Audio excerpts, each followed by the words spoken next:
My name is Tyler Fornes, and I am one of the co-hosts of the Good, the Bad, and the Hungy AEW podcast here on the Voice of Wrestling Podcasting Network.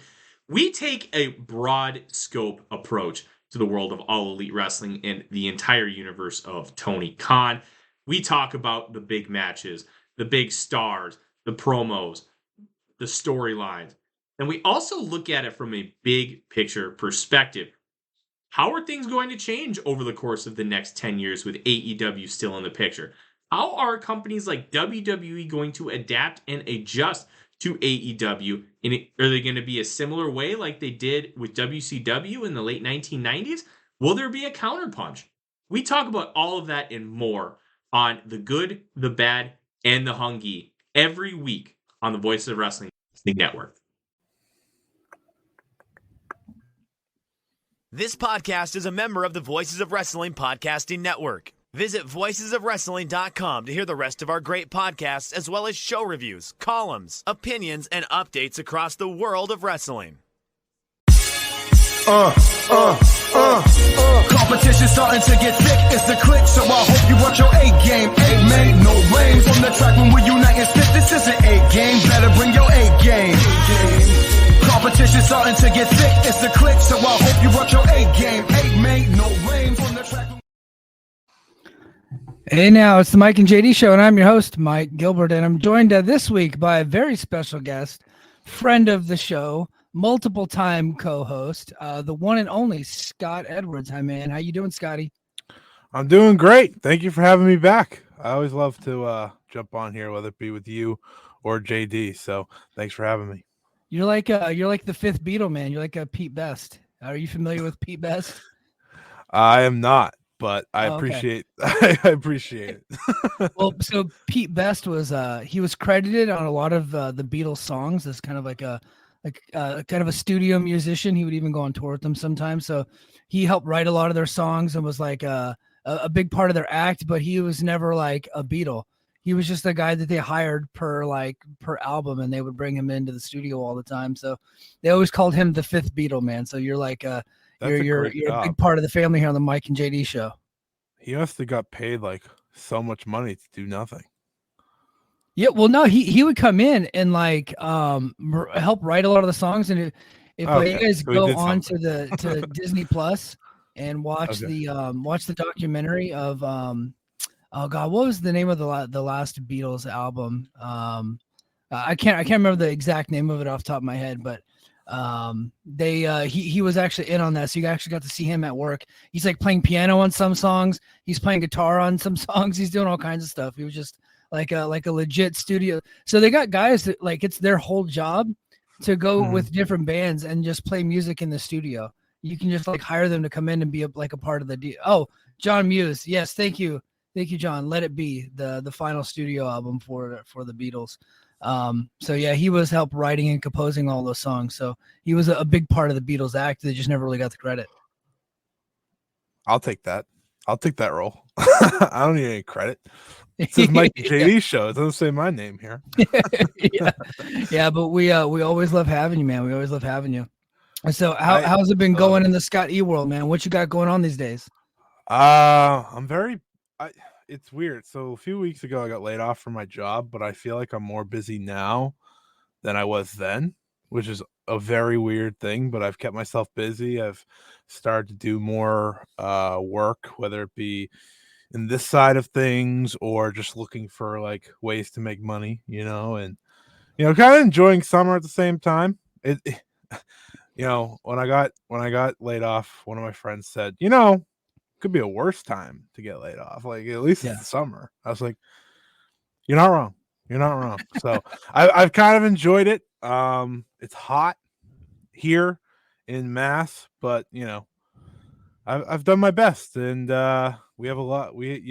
Wrestling is very busy now, and I find myself in and out lately, but I think it's because I know like it's tournament season in Japan, so like I'm gonna have to lock in soon. So like let me take a little step back before I eventually lose my mind in a good way. To be fair, I enjoy losing my mind.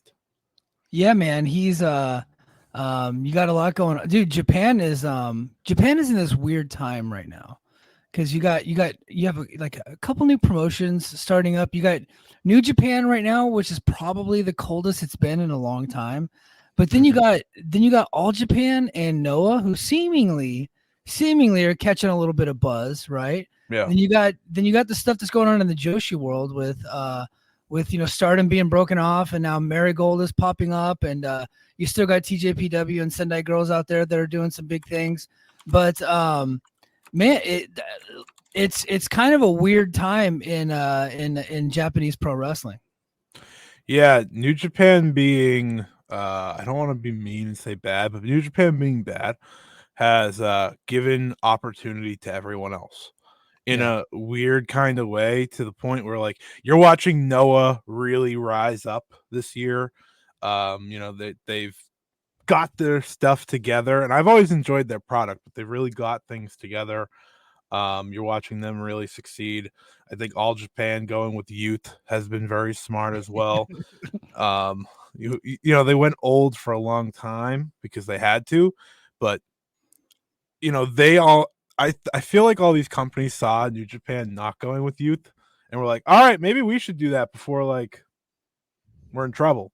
I'm not saying New Japan's in trouble. They're still the biggest company in Japan, but yeah, I'm not jumping for joy with New Japan these days. I'll tell you that. Yeah, this year's G1 is probably the least interesting G1. I think that since I'll be honest, I didn't really start becoming a fan of New Japan until like 2016, 2017, even though I actually went to a Tokyo Dome show in like 2006 because I lived there.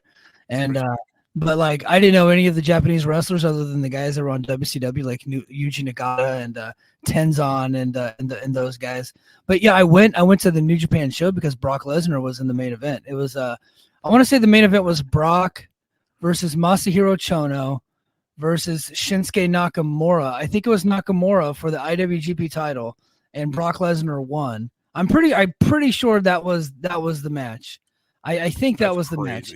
I know him and Nakamura wrestled at least once, but you got to forgive me. That was damn near 20 years ago. So I did go to that, and I remember like TNA was there, like the old TNA.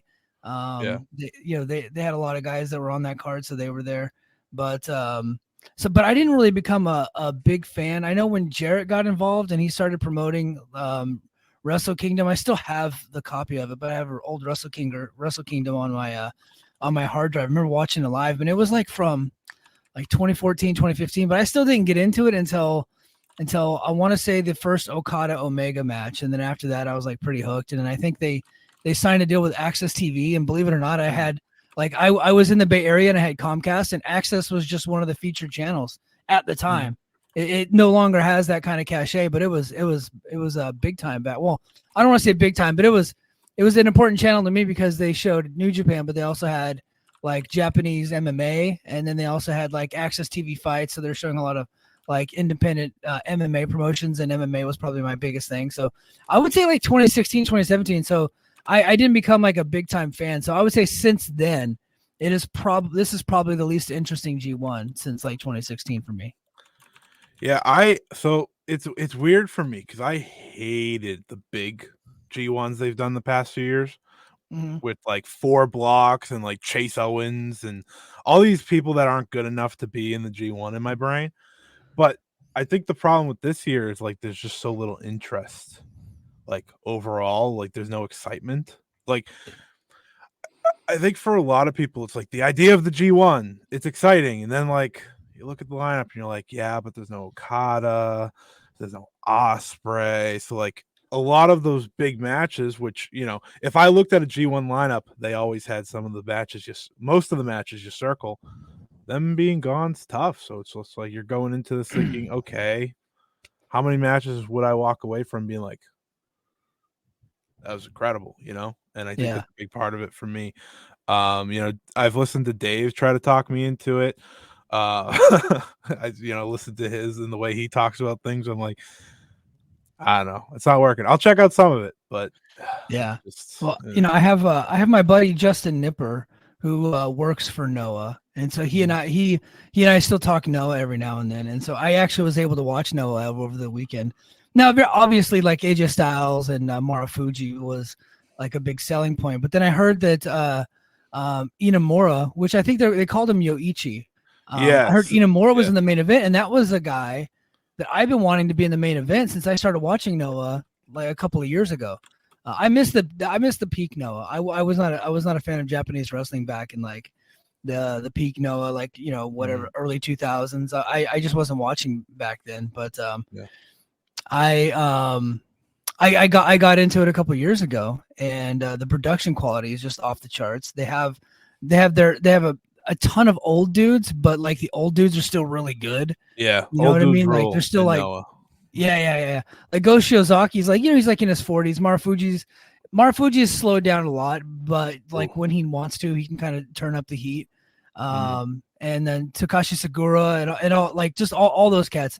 They can still go, but then you got Kaito Kiyomiya and a ton of other dudes that are. But Yoshiki Inamura, like that was the guy I was like, I think that he's probably going to be the world champion one day. So whenever he got into the main event, and the way that Noah kind of bounces that GHC around, I was like hoping he would win. Unfortunately, he didn't. But and I kind of dug the Yoichi character, but they got some stuff cooking. So Justin Nipper's keeping me like in the loop on Noah. So I've been more interested in Noah than New Japan lately. And then fucking Joe Lanza, my boss, him talking about All Japan on the flagship got me looking up some All Japan stuff lately, man. So I think it's kind of cool that, hey, look, the top dogs, they're still the kings of Japan, but they've dipped a little bit. I think that's fair to say. And it's like you were just saying, it's really allowed All Japan and Noah to kind of come back up a little bit. Yeah, it really has. I think Noah has really done it with going with Kaito and like you said, Yoshiki Inamura, who went by Yoichi for like 3 matches and then was like, yeah, I don't want the name anymore, which is pretty funny just to think about. I thought Yoichi was kind of cool. I thought that was kind of a cool name. I like it too. Anytime the Japanese wrestlers go with the all caps single name, I'm always into it, like randomly. But he was like, yeah, I don't want it anymore. I was like, oh, okay. Well, it was cool for a match. But they gave him the main event of, Nippon Budokan, which is like, that's what I wanted from Noah the past couple of years. Like when I've tuned in, it's like, oh, go with the young guy, go with Kaito. They're doing that. Go with Yoichi, right? They're doing the right thing. So I think you're right. It's like going with these other promotions because New Japan's just not clicking. It's exciting in a way. It like obviously it's not great, but it's kind of like what we see with when WWE's hot, right? Yeah. When WWE's hot, everyone else kind of suffers. When New Japan's hot, it feels like a lot of the other Puro companies suffer. And now it's like, okay, we're seeing them come up while New Japan's a little bit down. I mean, like they're never going to reach the New Japan height. That's just not possible. But hey, if you're giving me good wrestling, I don't give a shit. Like that's what I'm here for. And I think Jake Lee bailing on Noah and going to New Japan is very helpful to Noah. Yeah. I felt like he was kind of a drag as the world champion. Yeah. I just didn't find him to like his whole character is kind of like a Naito ripoff where he just doesn't care, but he just doesn't have the charisma that Naito has. He's a big guy, and like when he wants to, he can kind of get it a little bit. But for the most part, there's not much interesting about Jake Lee, and I think that the fact that he is a bigger guy in Japan, which kind of sets him apart from a lot of those other dudes. Like he's never going to be a junior heavyweight, right? He was born a heavyweight. So I think that got him some opportunities that maybe he wouldn't have gotten. And now he's in the Bullet Club. And so I'm like, oh man, New Japan, what are you thinking? And hey, Noah, you guys, I think you guys just got a little bit better. I totally agree. I think Jake Lee's a charisma vacuum. Who's not all too good to begin with. The crazy thing about him, though, is he can be the youngest guy to win the Triple Crown, GHC, and IWGP belt ever. You've seen that past couple of years with like Nagata and Muto and Kojima. Yeah. Please don't put Jake Lee in that conversation ever. He does not deserve to be in that conversation. Well, and Kojima has one leg up on all of them because he also has the MLW championship under his belt. MLW legend. He was I think he might have been the first one. Doesn't he have it now? He has it now. Yeah, he has it right now. Yeah. That's real. I would book Kojima too. Kojima's still good. I like Kojima. Hey, King of the North in the chat talking shit right now. So hold on. He hit me up, and I've been meaning to get back to doing some bad tweets. So I want to start off with just a horrendous tweet, and I want to do this with you on the show because I think that you'll get a kick out of this one. Okay. Now I do apologize. I don't know who the person is that made the tweet, but we're gonna bury him. And so, Scotty, I hope he's not your friend. All right. This one specifically, this comes to us from King of the North. I have not solicited bad tweets, and I was been meaning to get to some lately because King loves them. But here we go. Let's see. Let me go full screen on this bad boy. All right. So this guy, Jordan Castle, I don't know who this guy is. But he says, I need Broken Matt versus Maki Ito more than I need breathable, livable air, actually. Full stop. What in the hell is this guy talking about? People watch wrestling a lot weirder than I do. Like, what? No. I don't even understand, like, one, why you'd ask for that in the first place. Two, why you would give up your life for that match, essentially, because that's essentially what that said, right? Like, breathable, livable. That was a fitting bad tweet. Yeah. Because Matt Hardy is going to be going to Game Changer. He's going to do a shot with them, I guess. And Maki Ito. Is she still around? Is she still doing stuff in the States, or is she? What is she up to? I think she only does GCW now for the most part. She goes back to Japan for like a month at a time now. It's like the opposite. You would think she'd go to America for a month at a time. No, it's more like she's mostly just running GCW. Oh, okay. Yeah, but I thought that one was pretty funny. I was like, it's like what the hell is this guy on? Why is he going on about needing this more than breathable, livable air? But hey, chat, we're gonna get to you guys. We're gonna get to you guys right away, and then we're gonna get into some AEW talk. I got a bunch of notes here, lots of news that's out there right now. Janel Grant story, we're not staying away from that story, so we're going to keep on that one.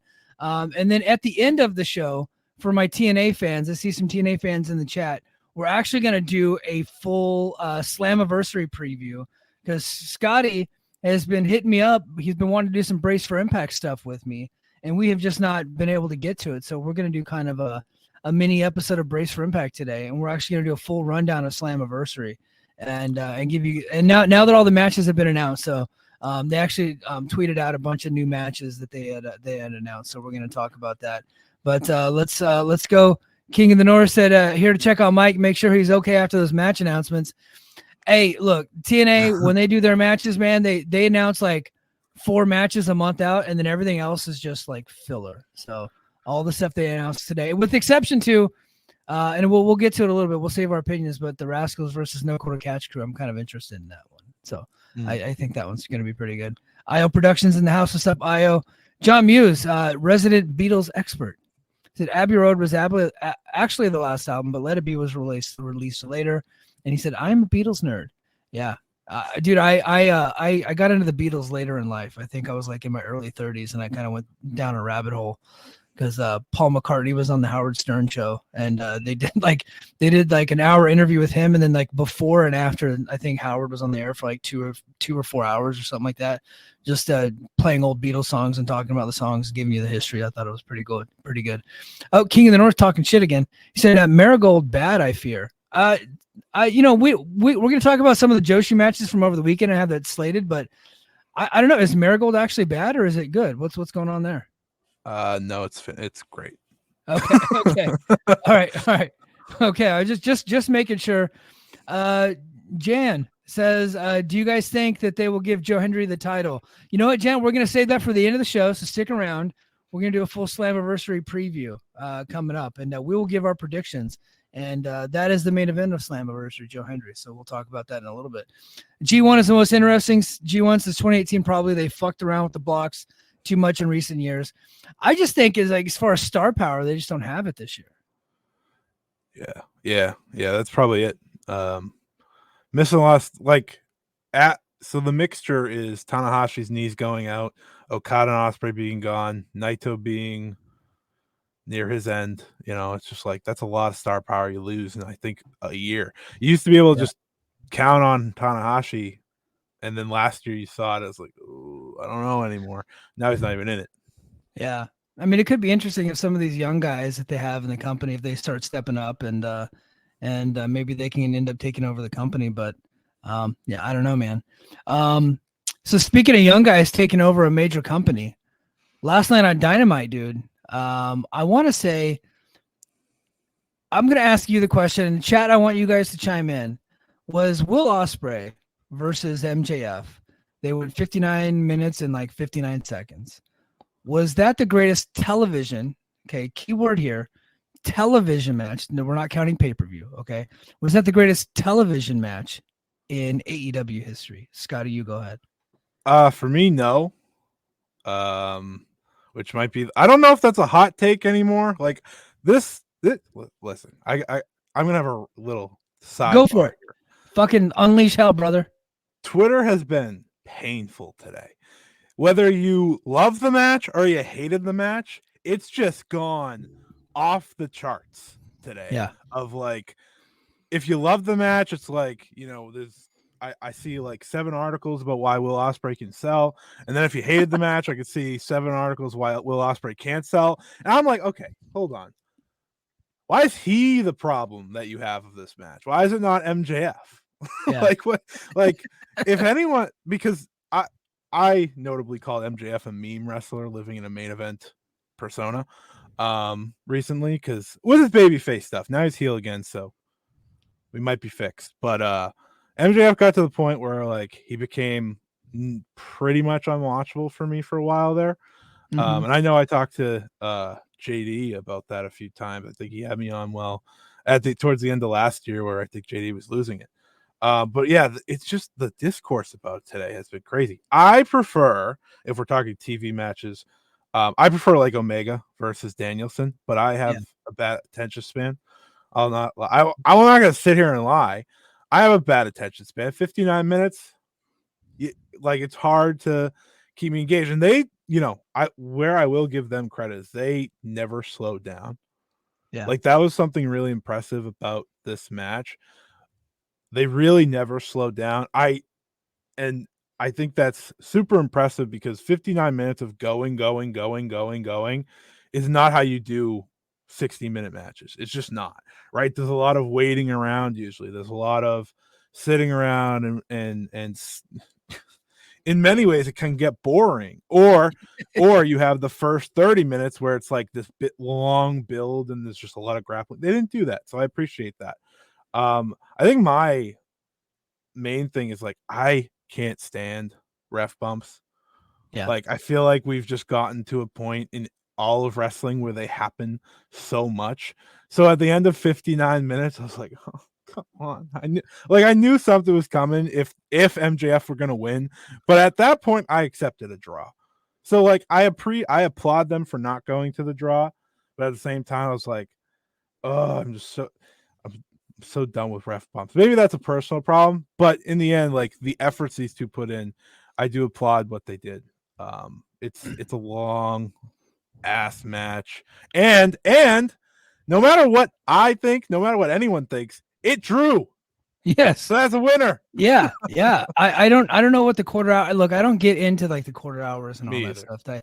That's way too in the weeds for me. But look, it was up like over 100,000 viewers, and I think in the key demo it was up. I don't know what percentage it was up, but it was up, and it was going against the RNC, which the RNC is kind of dominating everything. I can't open my phone or turn on my television. Like every news station has coverage of the RNC, especially with what happened over the weekend. Like it is, and then not only what happened with Trump, but what's currently going on with Biden. That is kind of dominating everything. So for them to be able to do that, and then not only that, to go up against a Caitlin Clark basketball match, I think that's one of the better Dynamite ratings that this might be like the peak that we get for the next couple of years. To be honest with you, episode 250. I don't know that we can recapture that because that was big time. I know Blood and Guts might get a good number, but I don't know if it's beaten this week. I am not someone that enjoys the War Games match anymore, and I'll tell you why. Somehow I had the luck of the first Survivor Series War Games happening in Boston, and then the Blood and Guts last year happening in Boston. So I was at both. Yeah. Live experience isn't that great when you can see like half the match at once. But it should be a draw, right? Even if I have some major complaints with the Elite's booking over the past month or two or three. Yeah. But it's still Blood and Guts. So you would Yeah. think it should be a draw for that last hour that they give them. It has the world champion in it.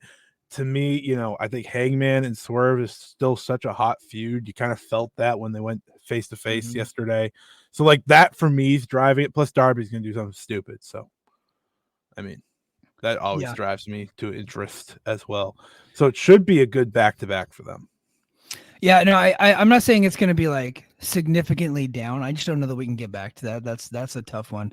It depends on what the competition is next week too. I think that factors into it. But so we got some people in the chat and they're chiming in too. They also do not agree that or not agree. They also agree with you actually that it is not the greatest television match in AEW history. I have seen people that say that. And then I have seen a bunch of people say that it wasn't good at all. So it's like, it really is just depends on what side of the tribalist spectrum that you're on. But now here on the Mike and JD show, we have a very much a sex having audience and they can see through the bullshit and they don't play the game of tribalism. They can go right down the middle and just call it how they see it. And so we got some folks in the chat. Kieran says probably is, but Hangman versus Danielson also comes to mind. That one is mine. Hangman versus not Hangman. Mine is Omega versus Danielson, but Hangman versus Danielson. You have Winters coming from a while ago, but then I thought they had their two matches last week. I think they've had like 4 on TV. Yeah, and so I think the one from Winters coming, and then the one that was just last week, the finals of the Owen Hart tournament. I thought was actually better than MJF and Ospreay, but that doesn't mean I don't like MJF and Ospreay. Io says Omega Danielson. Yeah, I love that one. And then King of the North says there's been so much awesome wrestling in the 5 years they've been on TV. And then he cites specifically Omega versus Rey Fenix, and I thought that was another really good one. That's a great shout. I mean, if we want to name matches, I think Omega and Danielson, obviously. Omega versus Phoenix is a great one. Kind of a forgotten one. Omega versus Vikingo. Do you guys remember that one? Great one. That was awesome. Well. Yeah. I feel like Danielson's had a million matches on TV over the past. Like Danielson versus Roosh, I love that match from last year when he was doing the 100 matches thing. I think that's great. Yeah, for 5 years they have some of the best wrestling TV in terms of matches ever. So yeah, it's hard to say this is the best. We got a Cody shout out, Sammy versus Cody ladder match where Sammy did the cutter. Yeah, that one was a big one. You know what else was really good? I thought. Was Cody versus Andrade, where they had the fire. That one was really good too. I forgot. You remember that one? That was like that. Wasn't that his? That might have been his last match, wasn't it? Yeah. Or was the ladder match his last match? I cannot remember, but I think the ladder match was Cody's last match. I'd even say Cody and Brody Lee, the dog collar. Yeah, Cody versus Brody Lee. Let's see. Another one here is Britt Baker versus Thunder Rosa. Lights out. I thought that one was really good. I think they got a 5-boy out of old Uncle Dave. Now you were talking about. I know it didn't because he's rated one women's match 5 or higher in the past 30 years. So he did or he didn't? He did not. It was not. I thought he did. Somebody fact check me and Scott on this one. If I'm wrong, I could have swore. Fine. But I could have swore, and I don't go to cage match anymore because I only rated a couple of matches and then I never went back on the cage match, and then I tried to go back on it recently and my account was like disabled. So yeah, that's happened to me. So, I am actually checking now myself. He got 4 3/4. 4 3/4. Okay, 4 3/4. He does kind of underrate like women's matches sometimes. 1 in 30 years. What is it? Was it the Utami versus Sure, yeah. what was it? 5.5. Utami versus Shuri from 2021 got 5.5 stars. I watched that match. That match was fucking awesome. Yeah. That one was a fantastic match. So you were talking about Blood and Guts earlier, and I was I have a group chat, and we just kind of like a wrestling fan group chat, and we were talking about it, and I saw the lineup, and I was like, the last couple of Blood and Guts have been a little bit underwhelming, but they have been interesting going into them. I think this is the one that's probably, it might end up being the best match of them all, but it's the least interesting going into it. I'm just not feeling the Team Elite versus Team AEW, because I cannot get my head around the fact that they're all working for AEW, yet there's the Team AEW versus other people that are also AEW. They just happen to be in a higher level in AEW. So like the lack of creativity with the team names pisses me off a little bit. I think the Elite storyline has not been very good, despite the fact that I think the Bucks are very good, like as performers. And I also don't like the way that Okada's being portrayed. I think he's becoming a one-note joke that you would see on WWE television. I think it stinks. And I'm disappointed in how they're using Okada. Even though at the beginning of it, I was a big fan. I like heel Okada. I think he's a good asshole. I loved asshole Okada fighting Kaito Kiyomiya. I thought that was probably one of my favorite things he's ever done. But he's in AEW and he's kind of a joke now. Yeah, everything you just said, I 100% agree with. That's exactly how I feel about it all. I think you're right. It could be the best Blood and Guts match, like in ring, but why should we be invested?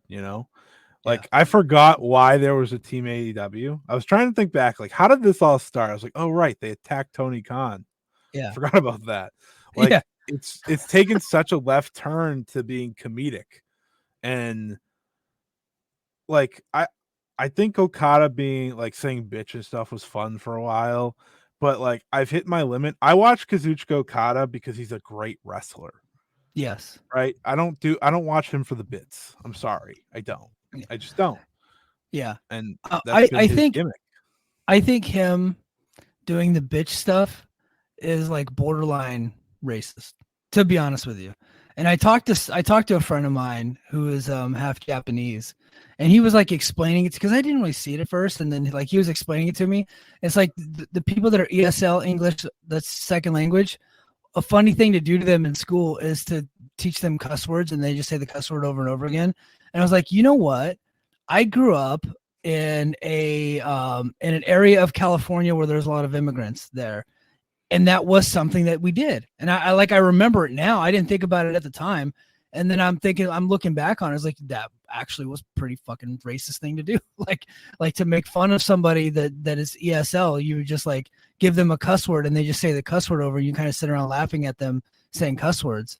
And I was like, I kind of see where my friend's coming from when he pointed that out. I was like, yeah, that is very shticky. It is kind of stupid. And I really just want to get back to, like, I like Okada in the suit. I like him coming in the fancy cars, kind of doing like the hotshot Japanese guy coming in. His gimmick could be like he's rich and he's the greatest in the world. And we need to get rid of the comedy aspect of his character because I can't stand it. That's the easiest gimmick for him because they're both kind of true, He's at least in the best in the world conversation, and we all know that he got a lot of money. And he might be a little bit of an asshole too. And according to people in New Japan, when he was on the way out, like that's kind of like he is a little bit of a dick, Yeah, he can be, Yeah, good for him. And like you said, him versus Kaito, like that whole story that they did last year, that's some of the best work I've ever seen Okada do. In terms of like one character, in terms of the way they built that. If they brought that to AEW television, they'd have a top undeniable heel that I feel like they've kind of been looking for. I know MJF's a heel now and Hangman's doing what he's doing, but like Okada felt like locked in for that, and then it just stopped. Yeah, I think when he was fighting Kaito, I could believe that he was really mad and that he really hated Kaito. Like if you were to tell me that he really hated Kaito, I would believe it. You know what I mean? Like that's how good his performance was. They might be best friends. I don't know. But to me, like, it would not shock me if he hated that motherfucker, because I just felt like his performance was that good. He was fantastic. He was knocking the shit out of that guy. And to his credit, Kaito doing the same to him. So they were both great in their roles. Yeah, I've replayed that kick to the head that Kaito did on Okada from that. It must have been All Together or something, where it all started of Kaito, Okada just like chased him after he got kicked in the head. I was like, see, that's great pro wrestling. That's what I like to watch. I like to watch two guys beat the shit out of each other because they do not like each other. Yeah. All right, guys, we got some more topics to get into. Let's go ahead and get into, you know what? Let's go ahead and get into this Janel Grant. I actually have some not talking points, but I just got some notes that I copy and pasted from, I think, the Observer website. Oh, you know what? Never mind. My notes just died. So there you go. Whoops. My bad on that. So so Janel Grant's petition for medical records in a lawsuit against WWE, Vince McMahon, and John Laurinaitis. So she's alleging that McMahon arranged for her to be seen at a clinic. This clinic was led by a celebrity doctor, and I had it in my notes, so I do apologize. Oh, Dr. Kolker, Colker. He's like a celebrity doctor, and he gives out, like, he's got like an anti-aging clinic, and he does antidepressants and all kinds of different stuff. Well, apparently this scumbag was giving her pills, and in a prearranged thing, Vince McMahon was making the appointments for her. She was seeing the doctor for like insomnia and different things, and he was giving her all kinds of unmarked pills and not really explaining to her why she should take them and all this stuff. So she is they're requesting the medical records from that, and of course Vince McMahon's team is trying to get that stopped, and because there's currently a stay in it because of the federal probe that's going into Vince McMahon. So he's actually being investigated by the federal government. I think people forget about the piece. And so because of that investigation, the Janel Grant's lawyers have actually paused the lawsuit and to not impede the federal investigation. But they're going to go ahead and move forward and request these medical records from this doctor. And despite the fact that this really has nothing to do with Vince McMahon, it's just a celebrity doctor. Vince McMahon's legal team is trying to stop it, and it's very clear we know why. It's because there's probably some damning evidence in those medical records and all those things. So, but that's the latest. Sorry, I actually had much better notes, so I do apologize to everybody. And if I go to the Observer site right now, it'll nuke the feed because of the pop-ups. So I'm not going to do it. It'll actually slow down my video and it'll fuck everything up. So I can't go do that. But I actually did have it copy and pasted and it messed up. So, but yeah, so that is the latest on the Janel Grant lawsuit, man. So, what do you make of this whole thing and where we sit with this thing? I've long been on the Vince McMahon's a piece of shit and should rot side of things. I won't hold that back. And the more that comes out, the more it's like, I go back to like the Laurinaitis thing when Laurinaitis flip-flopped, and it's like, man, you like, how do you see something like that and think, oh, well, you're guilty, obviously. And then it's like, the more that comes out about this, the more like kind of sad I get with the business that I follow. It's wrestling, and it's real life stuff. Like, take the wrestling out of it. This is a human being that went through so much traumatizing stuff that, and you said it perfectly. Like, they're trying to stop it for a reason, right? They're trying to stop those records getting out for a reason.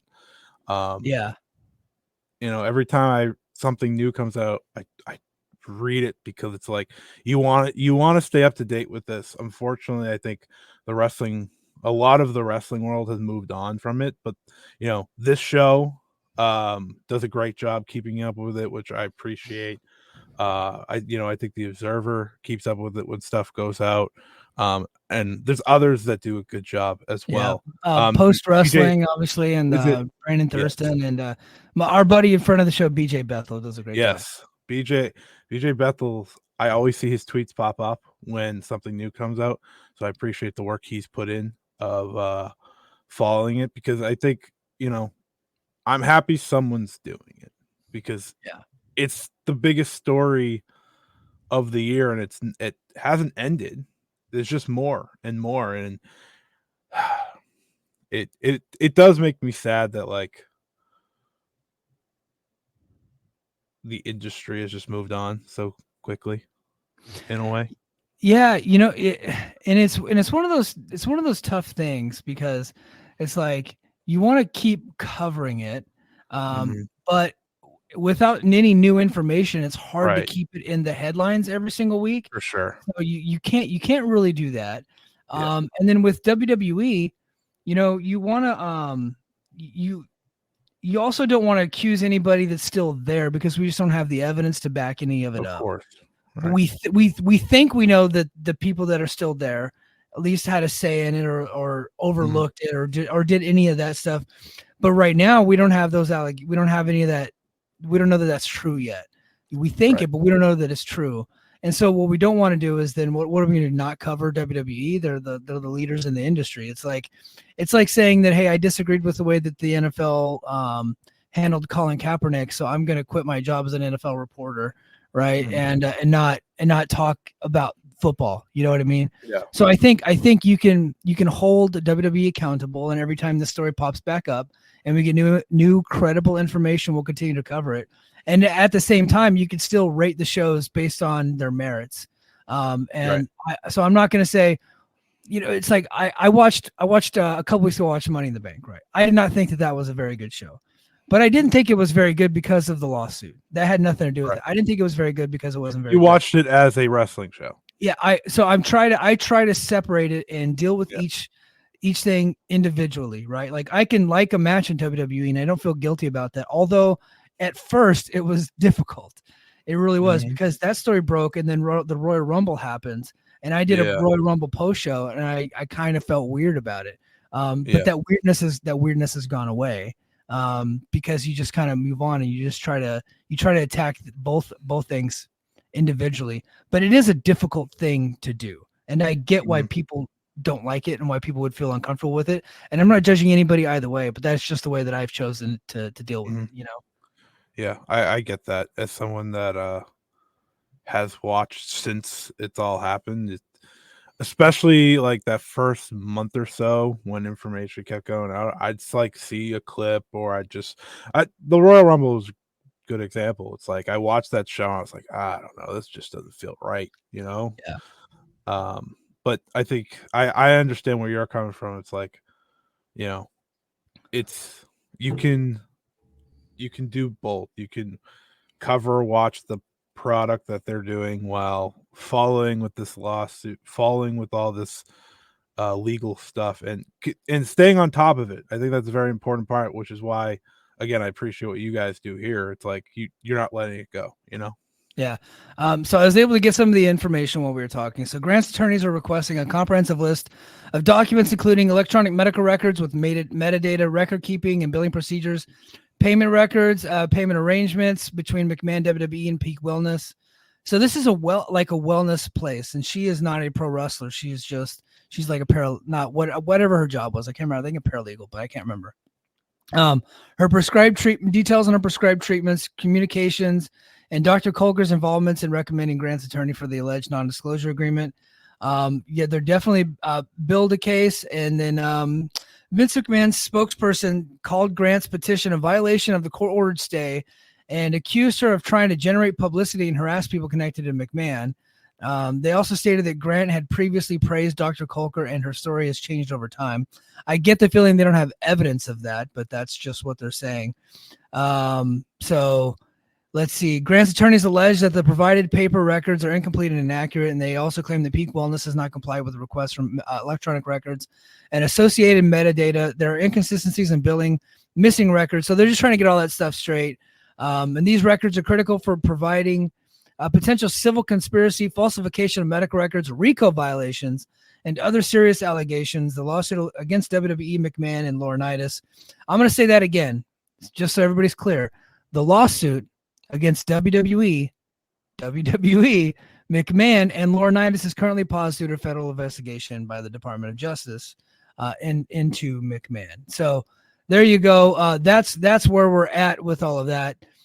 King of the North says, I thought the post on the Observer board where Buddy mentioned that he had all these things in order.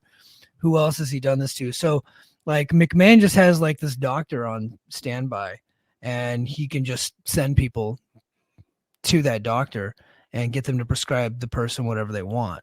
Or whatever Vince wants. Maybe he's sounds like he might be in control of that situation. But like, hey, look, here, I got this person. You know, I don't want to get too graphic, but you know, you kind of know where I'm going with it, right? But yeah, man. So that's where we stand right now. We're gonna keep on top of the story, and we will not be letting this go. We will definitely not be letting this go. All right. Before we get to our Slammiversary, preview, I do want to make mention of this. Jinder Mahal today is a free agent. He is free to go anywhere. And it just so happens there's a big event on Saturday that is live. And that event is AEW Collision. What are the chances we see Jinder Mahal make his debut in AEW and challenge one Hook, who I think people online were kind of talking shit and trying to discredit the good name of a Jinder Mahal and comparing him to Hook at one point. It'll definitely I feel like it'll happen eventually, but isn't Hook written off right now? Like, I think so. But also, like people recently, like a guy in WWE just got shot, and then like he was on TV the next week. So I think in like pro wrestling, you come back, you're relatively. Imagine rushing back Hook just so he has a match with Jinder Mahal. just so I can complete the joke, the meme. The whole thing with Tony Khan was so funny. It's like, why are you, dude? Like, okay, look, none of us are fans of Jinder, okay? No, but Jinder had nothing to do with that. If you guys don't remember, this was the time. Like Tony Khan needs to stay off Twitter, to be honest with you. But like, have some decorum, sir. Have some decorum. Have some respect for yourself. But you're online messing with trolls. But anyway, Hook had a world title match against Samoa Joe, and everybody's like, why does he deserve this match? But at the same time, on WWE, Seth Rollins and Jinder Mahal were getting ready for that same week for Jinder Mahal, who hadn't won a TV match in forever, to get a world title match. And so Tony Khan goes online burying Jinder Mahal, and Jinder's like, "What did I do? I'm just like, I just work here, man." You know what's crazy about that match that I now vividly remember? That's the match that Seth Rollins got hurt in for like the next 3 months. Yeah, and like, and the match stunk. And partly, Jinder not very good, right? I mean, like, I think we all can acknowledge that. But then, like, also stunk because Seth got hurt, right? And he had no knee for like half. Yeah, the match. Yeah, it wasn't good. But it was Jinder, so it wasn't good either way. It wasn't going to be good, to be fair. Like, that I think people talk themselves into things sometimes because they're like, "Oh, let's all support Jinder," and it's like, I don't know if you guys know this. The match is still not going to be good. I hope. No, like don't count on it. Something dramatically changing after all these years. Yeah. You guys in the chat, let me know where you think Jinder is going to end up possibly on Saturday, the big event that's happening on Saturday. And then one last thing, Scotty, since I got you here, we got to do some Joshi talk. Since we got you here. So Joshi Talk with Scott E Wrestling. Before we get into our Joshi segment, because I'm going to clip this for YouTube, let's plug your podcast, sir. Let's plug where you're doing all your Joshi stuff. Yeah, you can check out the 5-star Joshi show over on the Fight Game Media Network. If you want to go check out the Marigold Summer Destiny review, that is up over on the YouTube channel. Full video. You can check it out under the live tab. It was great 2-hour plus conversation talking about Io Sky versus Tommy Hayashishita, Giulia versus Sari, Giulia's future, all that good stuff. We'll have we have episodes usually out on Fridays. So there will be an episode out tomorrow or by the time you're listening to this. So if you're into it, if you want to get into it after watching Marigold, you want to get into it watching Stardom stuff in AEW, come listen to my show. That's why I'm here. He is the foremost expert on in this hemisphere when it comes to Joshi wrestling. Nobody knows more than Scotty wrestling over here in the United States. So everybody go check that out. So I have a couple of questions for you, and I just been curious. So now that Marigold they're in full force and they're on Wrestle Universe, and I think it's a very well produced product. I think that they didn't. I think somebody in the chat buried Mark Pickering, but I think Stu Fulton is their lead announcer right now, at least on the English side. And so I was able to watch the English broadcast of it, and I thought he did a very good job doing English commentary. So now that Marigold's in full force and they very well produced on Wrestle Universe, they got a whole thing going. Looks like they did a pretty good house where they were at over the weekend. Are they taking away from Stardom's popularity? Could you see Stardom dipping because of this? Yes and no. Yes, because I think there's a different set of fans that have jumped into Marigold. I think there was a serious batch of Joshi fans pre Bushiroad Stardom that kind of left at the time, and I think they've come back for it. But Stardom's attendance has been kind of going down most of the year as is, so it probably plays part in part. But Stardom's always going to Stardom has the big time backing of Bushiroad, and that's always going to do them well. They still have an incredibly talented roster that's going to power them through. But it's the fact that Marigold's 2 months old and they did 3K in the Sumo Hall the same day that. Hold on. King of the North said they did 3,100 in a 12,000 seat venue. Oh, so like an AEW show. Sorry, go ahead and continue, Scott. So like they did 3,000 in in 2 months while the Nippon Budokan show was running at the same time for Noah. Like, it's the same area. That's a good job by them. And that show was very lively, very hot, which was nice to see. Sumo Hall, unless you're New Japan, you're not filling that arena, right? You're not packing it to the top. Have you ever been to Japan, Scott? I have not. No, you got to get there one. I actually went to an event in Sumo Hall, but it was a WWE event back in the day. I think 2006, 2007 timeframe. But that place is that's a really good sized venue. Yeah. Like the size, and when I watch it on a first show, it's like, man, that building is huge. Like you can just see it when they pan out for any show, and anyone that runs it, good for them. It's not an easy building to run, but we're also in a time, I don't know if people know this, the Oda Ward venue in Japan's right now going under construction. I think there's a few others that are going under construction. So picking building, it's either Korakuen, or you go to Sumo Hall, or you go to another part. But that's for Tokyo, which is very notable right now. Yeah. So they had some really big matches in Marigold over the weekend. I was able to watch a couple of them because a good brother on Twitter decided to put up 2 full matches. Thank you, sir. Thank you.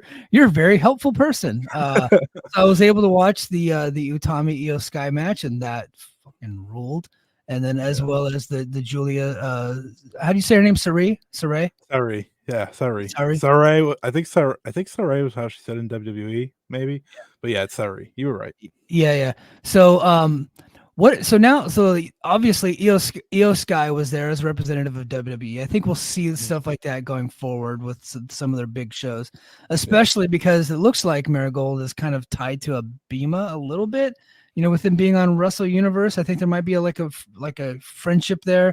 WWE is on a Bima TV right now, and so I think that's also part of the reason why they're more than willing to send talent to Noah, because not only are they trying to gain a foothold into Japan, but their television partner is that it helps them. So I think and they're probably going to try to destroy it. We all know WWE, but so we did see Io Sky, and then Giulia is signed to WWE, yet she's still in Marigold. When is she expected to report for duty in WWE, and when she leaves, what is that going to do to Marigold? So my expectation is, because they said Heatwave for the longest time, right? Bunch of people said Heatwave was a possibility. I'm guessing sometime in September when the CW is coming around.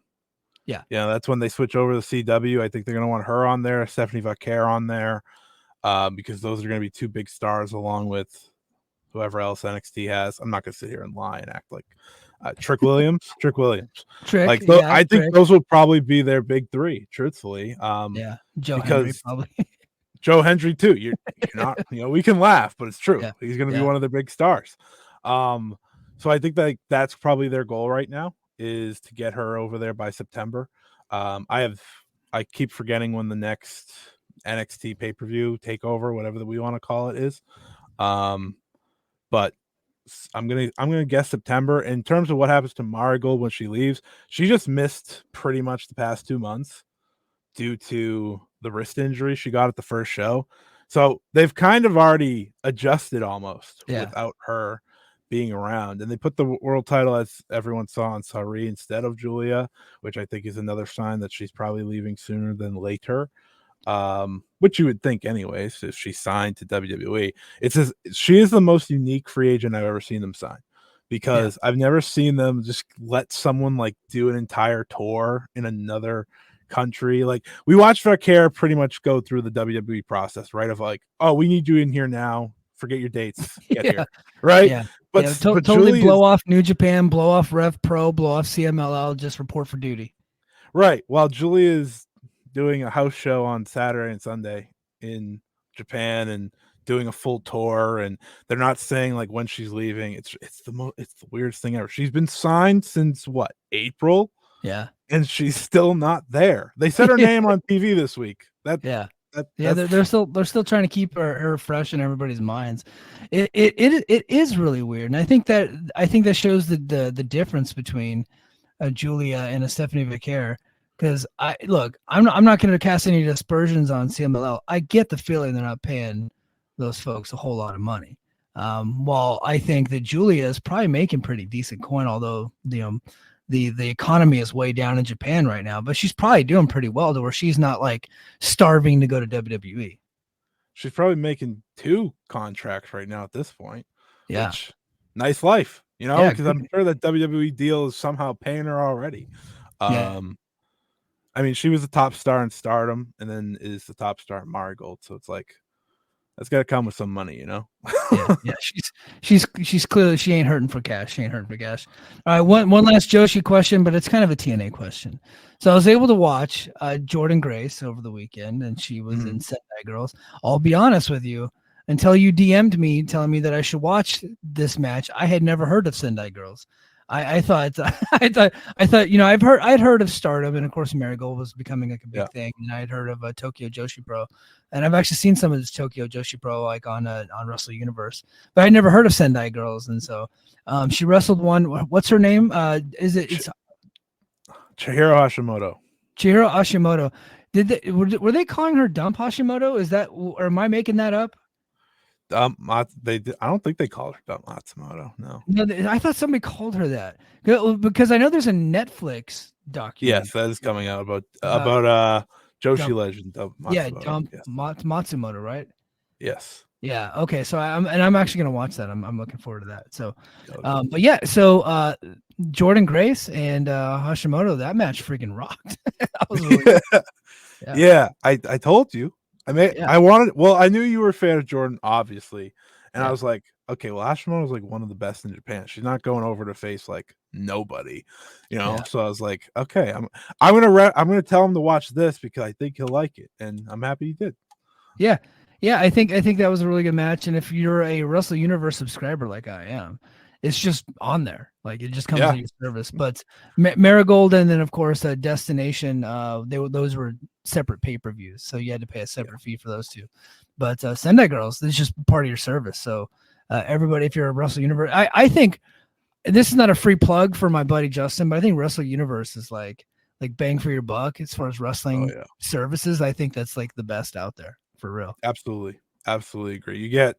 You get Noah, TJPW, Marigold, DDT, Sendai Girls, whatever Real 01 is. I don't know what the difference between 01 and Real 01 is.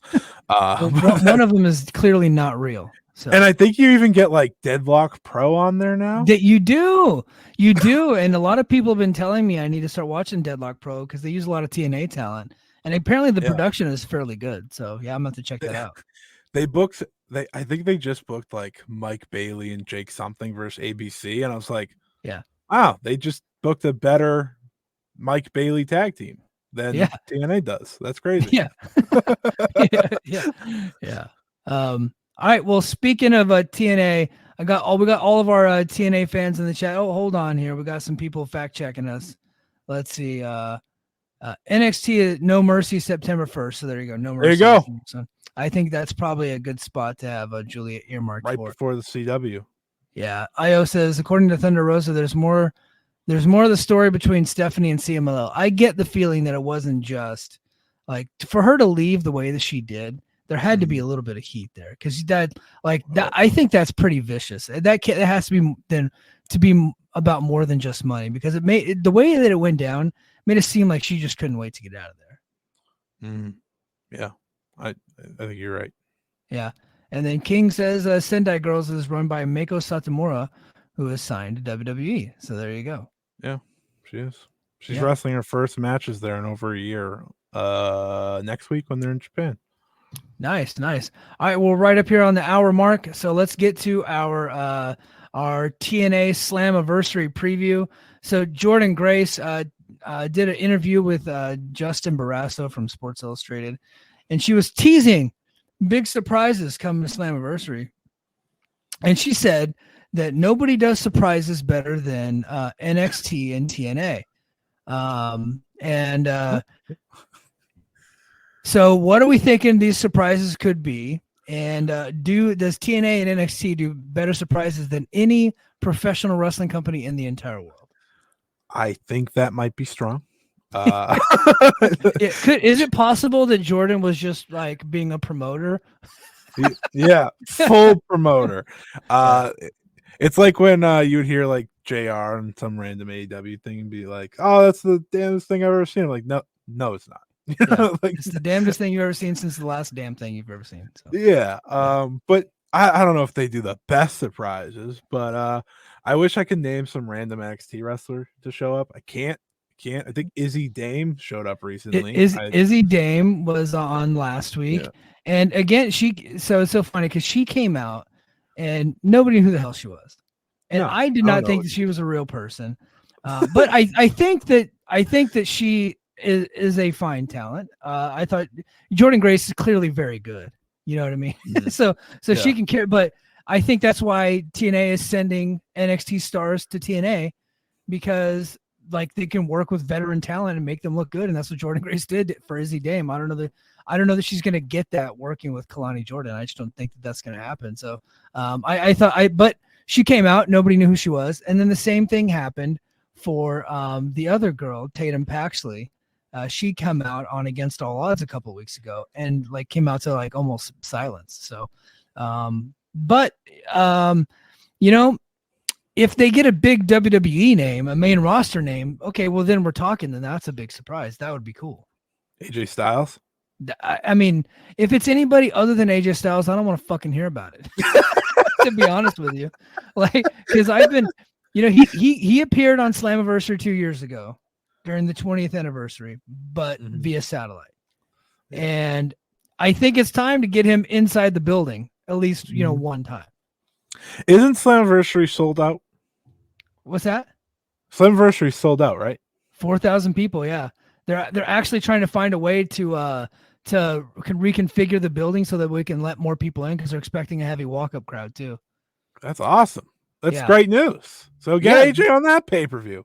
Yeah, dude, this is this Slammiversary. It's gonna be I don't know about pay-per-view buys, because Hard to Kill was the biggest one that they ever did. I don't think they're gonna get to that, because they're talking like way over 60,000. But as far as like a live event and tickets sold, it's the biggest event they've done in a decade. That's awesome for them. Like I know a lot of people kind of like to crap on TNA, especially after they made this deal with WWE. But listen, wrestling's healthy when people are selling tickets. Yeah. It all comes down to tickets in my brain, because I think it's because I watch a lot of Japanese wrestling, and that's their business still. But like, hey, sold out 4,000 plus. I'll take that. All to see Ash by Elegance win a title, which in the semi-main. So before we get to the match by match, Moose was actually on an interview earlier this week, and he said that he feels that the partnership between TNA and NXT has been better for them than the one that they had with AEW. And AEW fans are so sensitive, man. They are really upset about that. They're so mad about that. Like, what's like? Why would they be mad? They heard Izzy Dane better than Kenny Omega. That's what they heard. Yeah, that's exactly what they heard. Not that them being on like their stars getting on WWE TV is getting them more exposure than they've had before. Right. Because TNA talents, other than the Good Brothers, they didn't go to AEW. And if they did, they were being signed by AEW, Deonna Purrazzo and Big Bill, right? So like they didn't actually get a chance to go over on Dynamite and be mixed up and be featured on their shows the way that Jordynne Grace, Joe Hendry, and now the Rascals have done. And I think we're going to see more of that. So that's why they're saying it. So he's saying it for two reasons. The first reason being they're able to go over there, which is what they want. I don't think sending NXT talent to TNA isn't really doing much for TNA, but sending TNA talent to NXT is doing a lot for TNA, right? So that's what they're saying. It's a completely different situation because Kenny Omega came to TNA and had an amazing run. Unfortunately, it didn't end the way everybody wanted it to, but he was able to pop at least one pay-per-view number, and he had a couple good ratings episodes. For the most part, didn't make a long-term difference, and I think a lot of that had to do with more of the faults in TNA than it had anything to do with Kenny Omega, right? Okay, so I think we can all be honest about that. But the way that they're looking at it is that their talent is becoming more famous by being able to go be featured on WWE television, being in the Royal Rumble, being on NXT, and I think that's absolutely true because they just didn't get to do that in AEW. They just when they had the AEW partnership, they didn't, and I think it's okay to say that. I think it's fair to say that. And I don't think that's not a slight on AEW at all. I was going to ask you, like, what is your take on it? Because as someone that, like yourself, who has covered TNA for as long as you have, I do think it's like very unique, the relationship they have here. But like, I see the Rascals and Wes Lee on this Slammiversary card. I'm like, that rocks. You know, like if you want to listen, for every Izzy Dame and every Noah Star, Tavian Heights, for I don't know who Tavian Heights is, but I know that he's one on this show and two in the N1 Victory tournament. For every one of them, though, if you get a Wes Lee while also getting exposure with the Joe Hendrys and the Jordynne Graces, it's a good thing, isn't it? Yeah. Like I think it's a good thing. Well, here's why I prefer the current one over the AEW one. Although at the time, Kenny Omega was absolutely my favorite wrestler, and I would not have this show or this podcast or Brace for Impact. It would not exist if Kenny Omega didn't come over to Impact, because that's why we created it, because of the interest that it generated when Kenny Omega was on the show. Like that, and that's an absolute fact. So I'm always going to hold that in high regard.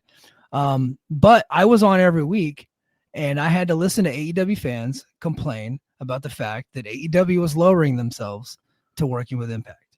And they were constantly saying, what are we getting out of this? What are we getting out of this? And to be honest, Impact was in such a state. It was still pandemic. They had no fans.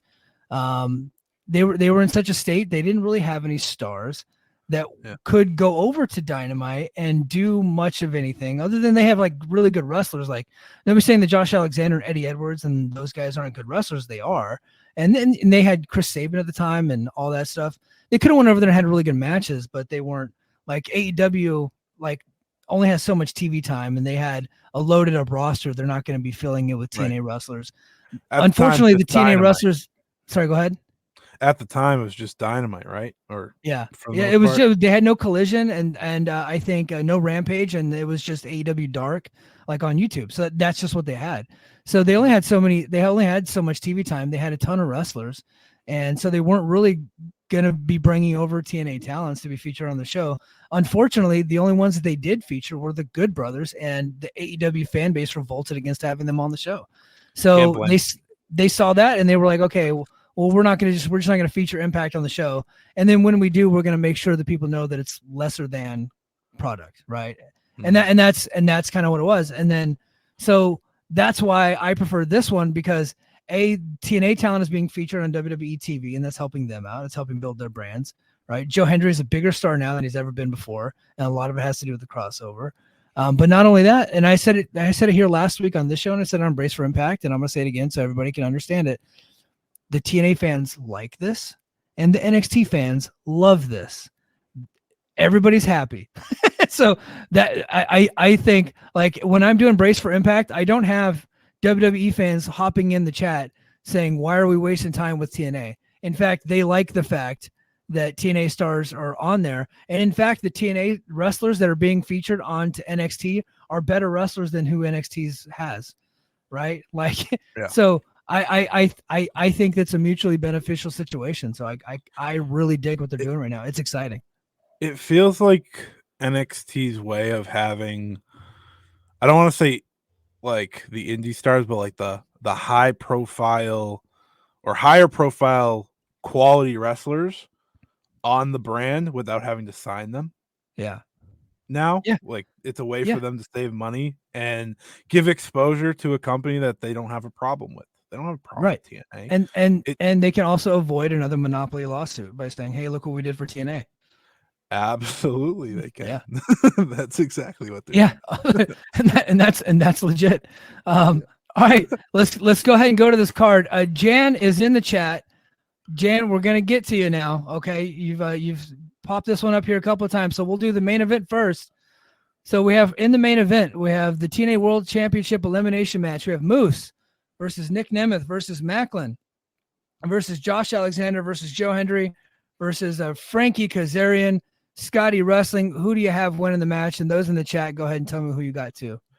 Okay, I'm going to be perfectly honest. I don't watch every episode of Impact, but to me, and you can tell me if I'm crazy here, but Joe Hendry feels like the biggest star right now this company has. By far. Why would you not make him world champion? Okay, I have an answer for you. I have an answer for you. I would like to hear your answer because I am legitimately asking. Before I make my pick, I do want to know, like, why wouldn't you make him? I think outside looking in, it makes sense that you would have Joe Hendry win this match and become the world champion right now. I think that's absolutely a thing. And if they did that, I wouldn't be too mad about it. Mm-hmm. I think Bound for Glory is coming to the UK. Oh, okay. And I think if you're gonna crown Joe Hendry as your world heavyweight champion, I think you save it for the UK because he's a Scottish guy. If they're not in the UK, I did hear maybe like Paris, France being tossed around, but that's just right over the English Channel. I think you could probably get a lot of UK folks over there pretty easily. And so I think that's when you do it. And I also don't think you want to crown your biggest star to be the world champion in a six-way match. Yeah. I think that's a waste to do it. Yeah. I think Kazarian fucks him over in the match, and then they do the match with Kazarian, and at the next like TNA Plus special, and then that leads to Bound for Glory, Moose versus Joe Hendry. I think Moose keeps it. I think that's a good call. So what you're essentially saying is they should do what AEW isn't with Will Ospreay. Is that what you're saying? Is that what you're saying right now? I think what AEW is doing. I think that's a very good point because we had John Muse on the show, and his idea, and I know for a fact that there are people that are very important that actually listen to that episode, and his idea was to not do it this year, but to do the Cody Rhodes thing and build it up for next year. And he can talk about how it was taken away from me. My moment was taken away from me. And now I'm going to fight to get back. And then you do a 1-year build to Will Ospreay winning at Wembley next year.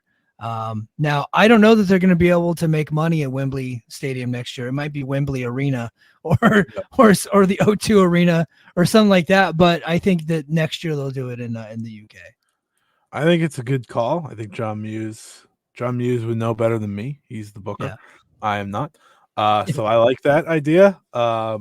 If I looked at the 6-man and you asked me who I wanted to win, I wouldn't pick Moose. But I think your idea here makes too much sense to pass up. If you believe that Bound for Glory, which is the biggest show of the year for TNA, they're having trouble locking in a location. So they were supposed to announce it a couple weeks ago, and I heard I heard that there's been a snag, and that's why they haven't announced it yet. I'm hoping they announce it this weekend, and I still hope it's in the UK because I think the UK TNA at one point was like the number one promotion in the UK, and so they still have a lot of fans that are out there. So I think they could actually do decent business there. I think it'd be a great plan, and if that is the plan, I'm behind it. I look at a 6-man elimination match. I feel like you shouldn't crown a new champion in those matches to begin with, unless it's like, I guess, like an elimination chamber type. But this is just 6-man wrestling. Yeah.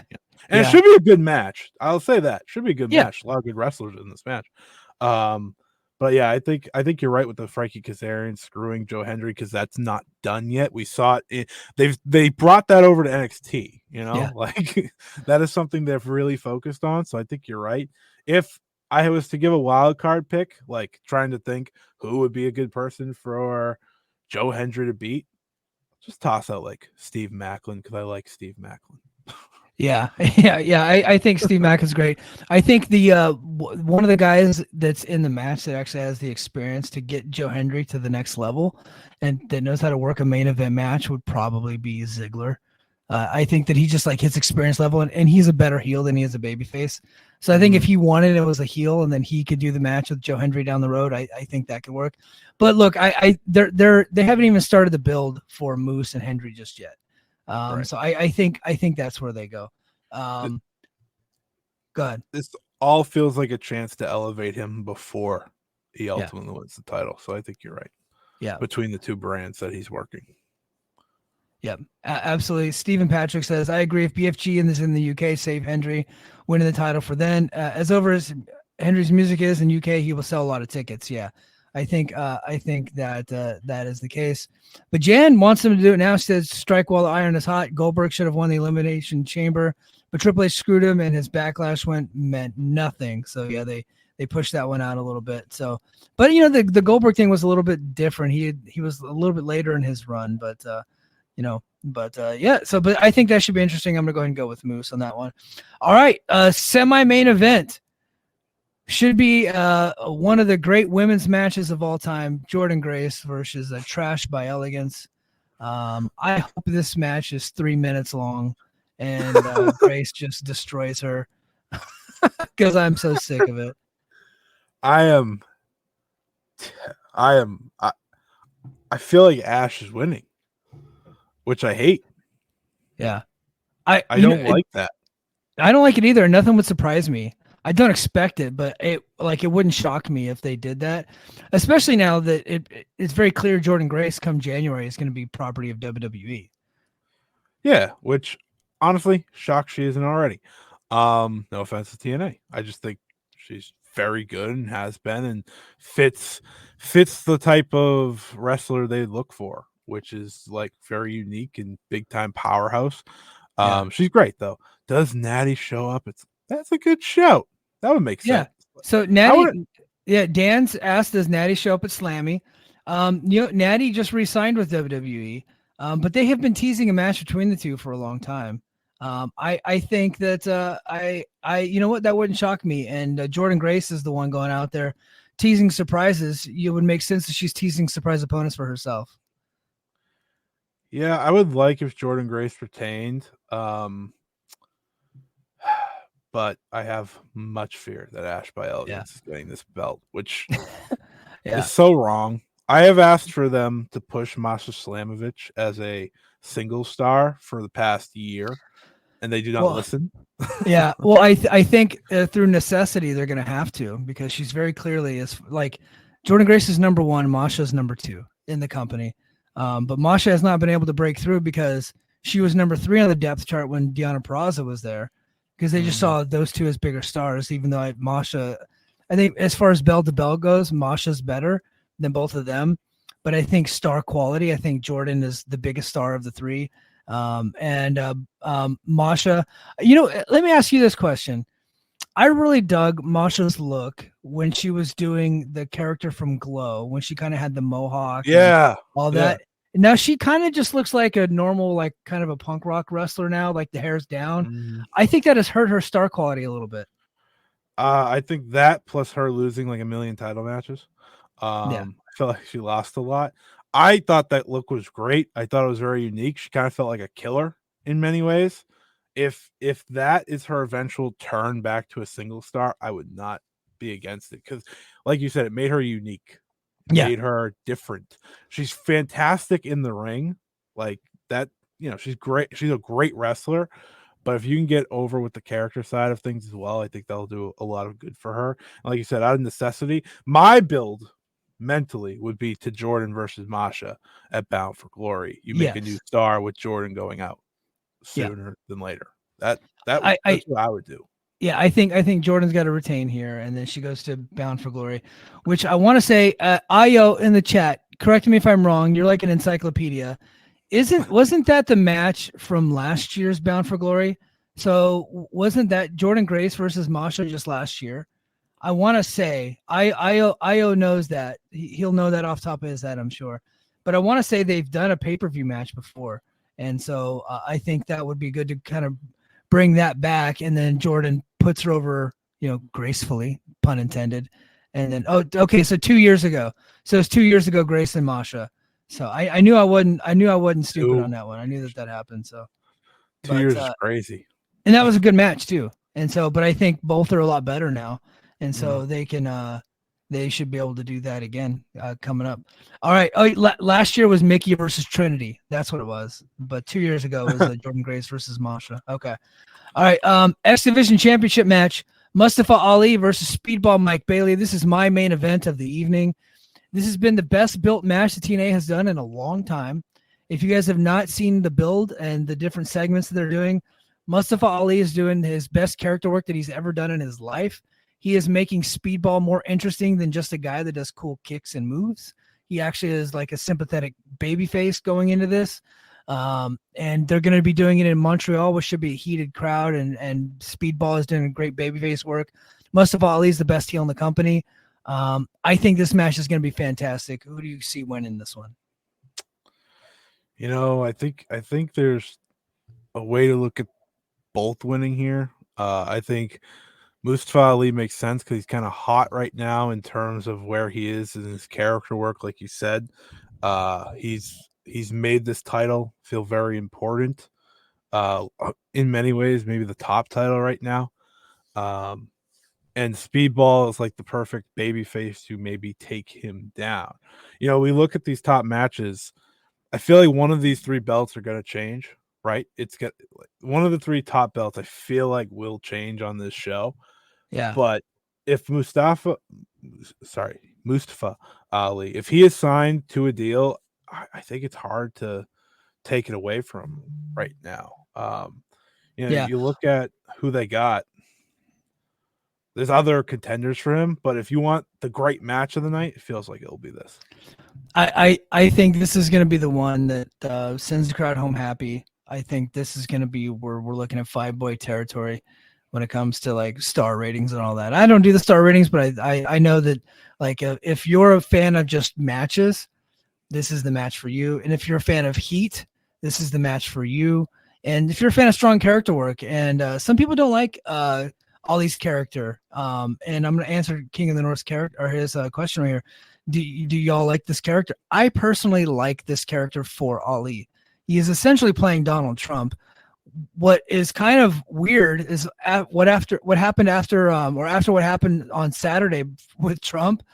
Tonight, Speedball Bailey, they did a whole thing where Speedball Bailey ran the gauntlet, beating up all his Secret Service agents, calling them Secret Service, but they taped it a month ago. So I don't, but right now on Capitol Hill, they're trying to beat up Secret Service agents as well. So I think I do worry that based on the political climate, if they can continue on doing this type of character, because I actually wrote a storyline and I pitched it to John Muse. I was just up late one night for Ali doing this type of character.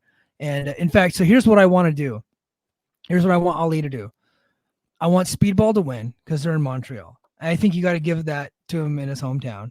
I want Speedball to eventually move up to the heavyweight division, kind of graduate from the X division and kind of go for the heavyweight title. Because I just think he's that good for this company. I don't think he could be the AEW heavyweight champion. I don't think he could be IWGP heavyweight champion, but I think he can be TNA heavyweight champion down the road. Okay. I think he's that good for this company. But here's what I want him to do. I want him to lose clean And then I want him to come out afterwards and protest and basically try to contest the results of the match, try to have the match overturned. And I want him to threaten Santino and TNA with lawsuits. And then I want him to steal the title from Speedball. And then eventually they have to do a peaceful transition of power ceremony between Speedball and Mustafa Ali. And then eventually, which leads to down the road, another Speedball and Ali match where they finally settle this once and for all. And then Speedball heads to the heavyweight division. I don't think they got that kind of balls though. But if Mike was doing it, yes, hold on. Mike wants him to yell, "Stop the count." Yes, I do. I want him to go for it. I think that's perfect television. But after what happened on Saturday, I don't think you can do stuff like that. I don't know. Hulk Hogan was just at the thing. I think anything's open. Yeah, he called Trump Donald Dick J. Trump. I was laughing my ass off of that. That was so funny. I was listening to that on my Sirius radio when I was driving earlier. That's so funny. All right. But yeah, I think Speedball wins that one. All right. The King of the North match of the night: AJ Francis versus PCO. It is for the Digital Media Championship and the International Heavyweight Championship. I mean, probably going to go 60 minutes, I would say. Tons of near falls and kickouts, a lot of cool moves and leg slaps and the whole deal. I think it should be a barn burner, brother. Who do you got? AJ Francis. You think PCO, after selling 4,000 tickets in his hometown, getting boots on the ground, doing all the radio, TV, and press, they have drinks named after him, burgers named after him. You think he's going to lose? Yeah, because AJ Francis is the heel. It feels very fitting of stopping the guy that did all this work. That would be a TNA move to do that. I almost called him Top Dollar, by the way. Isn't there 2 titles on the line?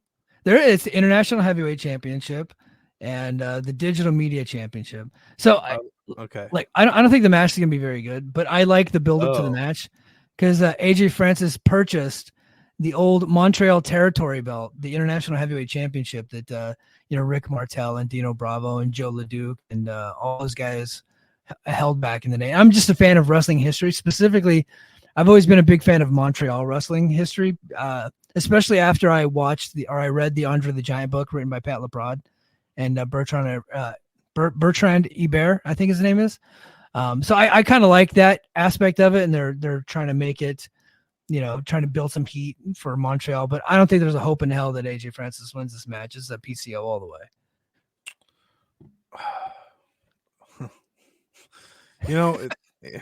The AJ Francis post WWE run has been something to witness, that as someone that has not seen a single match of any of it.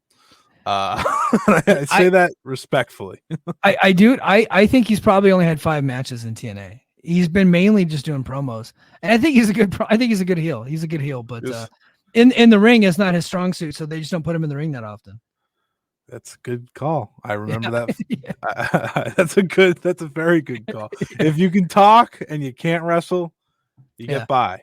Well, and he brings like rappers to the show and shit, and he brings like influencers. So he's actually been pretty valuable to the company in that aspect. And yet you have him losing to PCO. Yeah. And then I think PCO is going to beat him in like 7 minutes. All right. Let's go to the Knockouts Tag Team Championship match. Masha Slamovich and Alicia Edwards versus Spitfire, which is Danny Luna and Jody Threat. Who do you got in this one, Scotty? I'm going to go with keeping the belts on Masha and Alicia. Okay, yeah, you know what? I could see, I could see that. I think that's the way they go. Although I do think eventually they're going to have to pull the belts off of them, so that way Masha can challenge for the main championship. But yeah, I mean they're the only 2 tag teams in the company, so yeah. I don't know why there's a division. TNA World Tag Team Championship. The System, Eddie Edwards and Brian Myers versus the ABC. Who do we got in this one? ABC's breaking up soon, right? I thought they were for a little bit, and they've kind of rekindled their friendship. It looks like they're back. Wrestling logic tells me they're actually going to break up finally. Everything's back to normal. You break them up. I've been hoping for these two to be world title challengers since I feel like I've been doing it with Ace Austin for like 5 years now. Yeah. He's always been the guy that I've watched in TNA. Is like this guy's super talented. Like, why are you not going with him?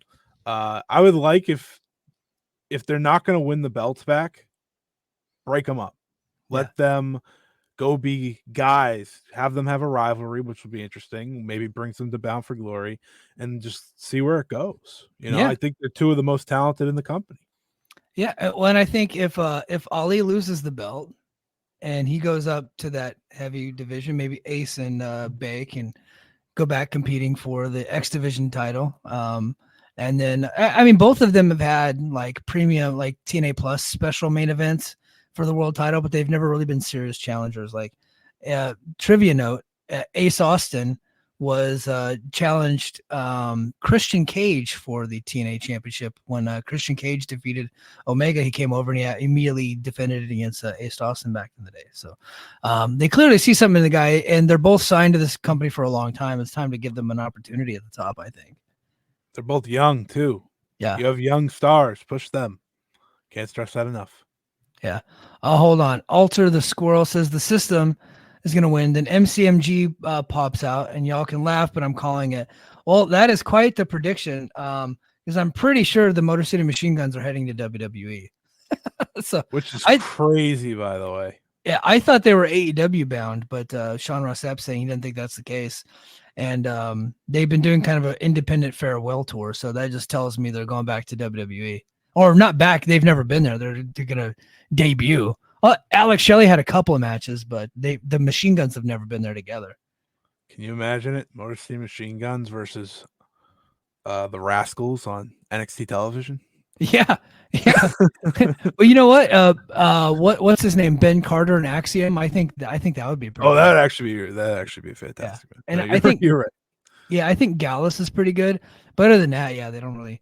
The Chase U guys. I think the Chase U guys are pretty good too. They had a good match with the. I just can't remember their names. Yeah.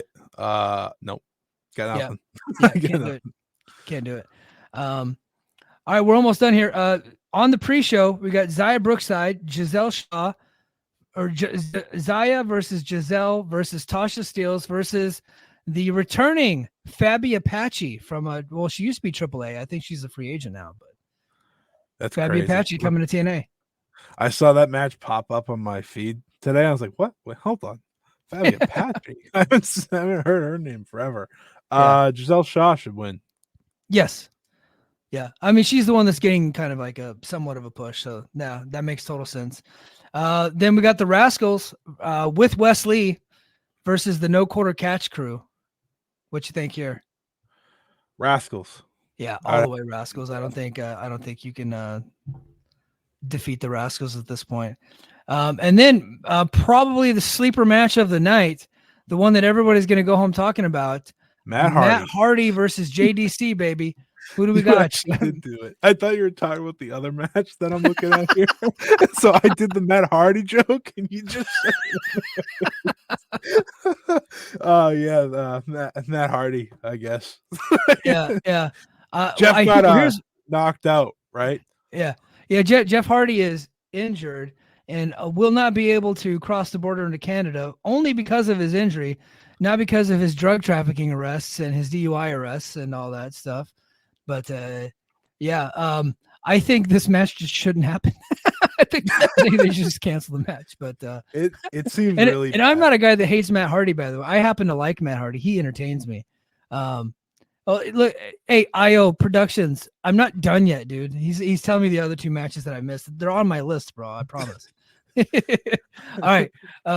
Mike Santana versus Jake something. I think this will be a hell of a match if they let him do something. But I thought Mike Santana was a great TNA signing. Yes. And I think he's been fantastic. I think he's been great. And I think Jake something. When Jake something left TNA, I said, why? Why is he gone? He was a perfect part of TNA.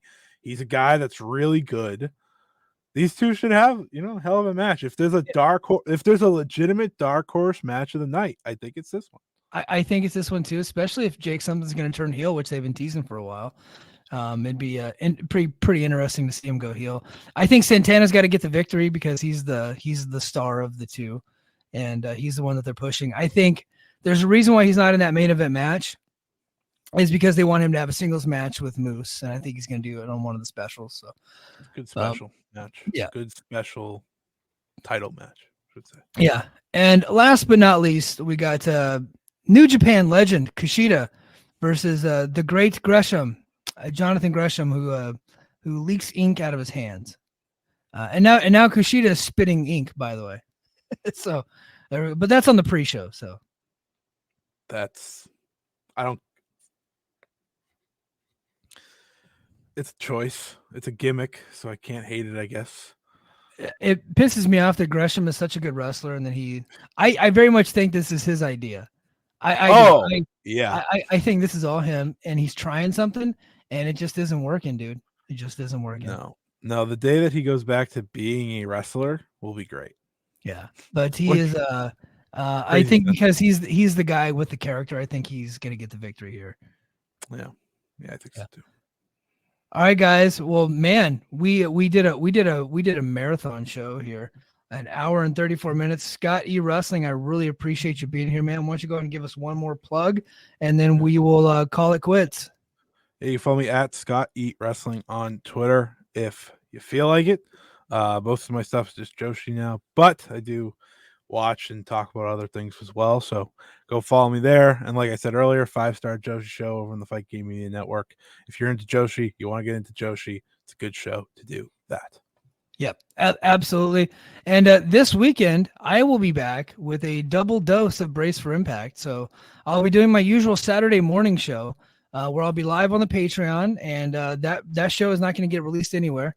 So it'll just be live on the Patreon, and I'm not clipping it for YouTube or nothing like that. So come join me this Saturday morning, and we will chop it up, and we'll answer all your TNA questions, and we'll talk about tonight's episode that I have yet to watch, but I will watch probably tonight or tomorrow night. And then on Sunday, I will be reviewing the Slammiversary pay-per-view from Saturday night. I will not be able to go live after Slammiversary because I have a family obligation, so I'm going to push that back a day. And I will be live on the Mike and JD Show YouTube channel as well as Patreon. You can get the whole thing there on those two platforms Sunday night, and I will be breaking it down. And I will be wearing my Big Con t-shirt that I designed myself and I sold to myself. I will be wearing that show because I lost the bet. And I said that TNA could not get 3,000 people for Slammiversary, and those sons of bitches got 4,000, and I deserve this pain. Ooh. But I will gleefully, because I'm happy for the company, I will be wearing that t-shirt. I have one more question to ask you before you wrap up, because I meant to. Name one surprise for Slammiversary. Oh, yes. You know what? We didn't even get into that. One surprise. Well, I mean, for me, like the only surprise, I think we talked about it a little bit, but the only surprise that matters for me would be if they got AJ Styles on the show somehow. Of course. So upper tier AJ Styles, like probably non-realistic tier AJ Styles, Natty Neidhart, I think would be cool because they've been teasing Natty. Realistic tier. I don't even want to say the man's name because it'll make too many people happy. But I will just, I mean, he's got to come, right? Like, yeah. Okay, Jinder Mahal. I think like a realistic tier, we're probably looking at Jinder, right? I mean, like he's got to be there. I would be shocked if he wasn't, truthfully. Yeah. I'd be absolutely blown away if he doesn't show up on this show. Face to face with, I can't even think of a match that even spark him face to face with PCO. There you go. Him face to face with PCO, or him face to face with Matt Hardy. There you go. Oh, hold on, King. Oh, there you go. Hold on, King. He just said something cool, man. I don't know if this is true, brother. If this is true, please tag me. Please. Oh, he said that's my unrealistic want. Okay, sorry. I'm not gonna say it then. I thought he was breaking some news here because that was gonna warm my heart. I'm friends with Joe Doring on Facebook, so him appearing on the show would be a big deal to me because I happen to be a big fan of his. So, but yeah, you know what? Yeah, realistically, probably Jinder Mahal, somebody like that. that level. I'll throw out one that you haven't said. Trevor Lee, the former Cameron Grimes. You know what? He won't be available. His contract doesn't expire till next week. Yeah. Oh, really? Yeah, Damn. he has one more week left on it. But I trying you know to give what? you I a think talented guy. He's a very talented. Yeah, he's a very talented guy. I could see him being in TNA, but I think he's also a guy that AEW would probably want for like Ring of Honor. Yeah, if they cared. Yeah. Yeah. Okay. Okay. All right, guys. Well, hey, else that's is going to do it pretty for cool, us on this week. I really appreciate Scotty. This is one of the longest episodes we've done in a long time, man. So I appreciate you holding strong with me. I know it's really late where you're at, so I do appreciate it. All right, everybody in the chat. We'll talk to you again next week. And until next time, mahalo.